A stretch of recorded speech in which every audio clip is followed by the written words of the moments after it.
Alô, pessoal!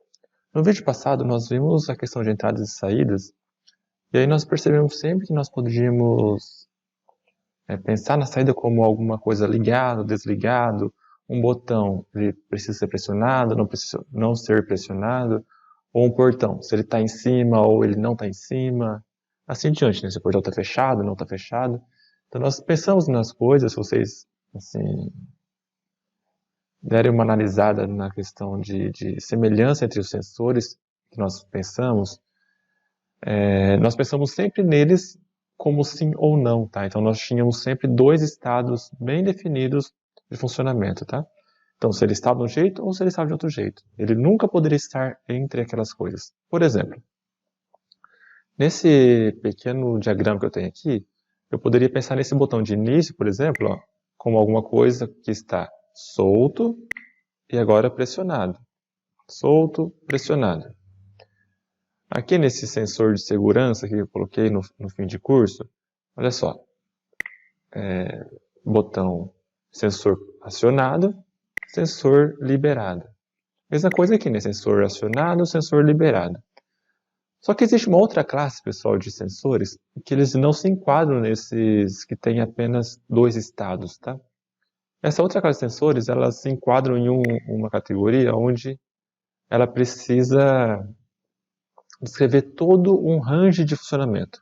Por exemplo, esse sistema que eu estou mexendo aqui, vamos imaginar que seja um carro sobre trilho, beleza? Como se fosse um trem sobre trilho, onde o trilho seria esse em azul aqui, né? Essa barra horizontal, e aqui o carro esteja se movendo, né? A partir de um motor, ele se move para a direita e se move para a esquerda. Como se fosse um portão também, né? Mas vamos supor que nesse carro, olha só, aqui está a posição inicial dele, aqui está uma posição dele importante para abastecimento, aqui eu tenho uma outra posição importante para ele, onde ele poderia encher esse reservatório, né? Então esse reservatório ele poderia encher ou não, e aí ele poderia até vir mais para frente e fazer outras coisas. Pessoal, então perceba o seguinte, aqui é provável, né, uma solução possível é que a gente tenha um sistema onde dê exatamente a posição dele. Por exemplo, aqui 0,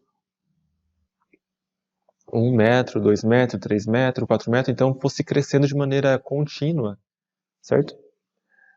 Ou seja, não é mais o tipo, ele está longe, está perto, ou está ligado, desligado. Ele precisaria de um número mesmo, que fosse igual à distância entre o início e a posição real do nosso robô. Então ele não se enquadra mais naquela categoria de sim ou não, certo? Uma categoria binária. Então aqui, pessoal, olha só esse outro exemplo também. Olha só, vamos supor que isso aqui seja um tanque e aqui eu tenho um nível desse tanque, né? Então aqui, conforme o nível vai subindo, vai cabendo, significa que tem mais litros, né, de alguma coisa dentro desse tanque. Também não se enquadra, pessoal, naquela categoria de sim ou não, tá? Isso aqui, então, pessoal, são entradas também, por quê? Porque elas fornecem informação para o nosso CLP, mas são entradas, a gente diz, analógicas, tá? Então, olha só, entradas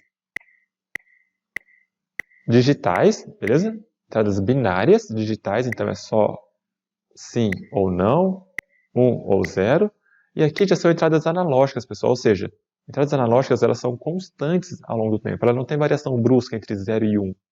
Ela não é só sim ou não. Ela é uma variação constante, como se fosse uma temperatura, uma pressão, uma umidade relativa do ar.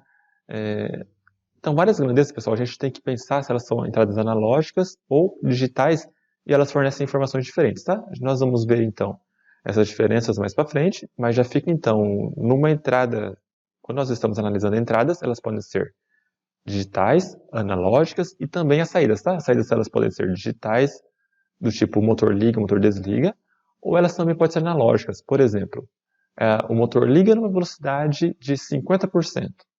Eu precisaria de uma saída analógica. O motor liga numa velocidade começa a variar a velocidade entre 50% e 60%. Saída analógica. Beleza? Pessoal, então é isso que eu precisava passar para vocês sobre entradas agora, nesse momento. Até mais.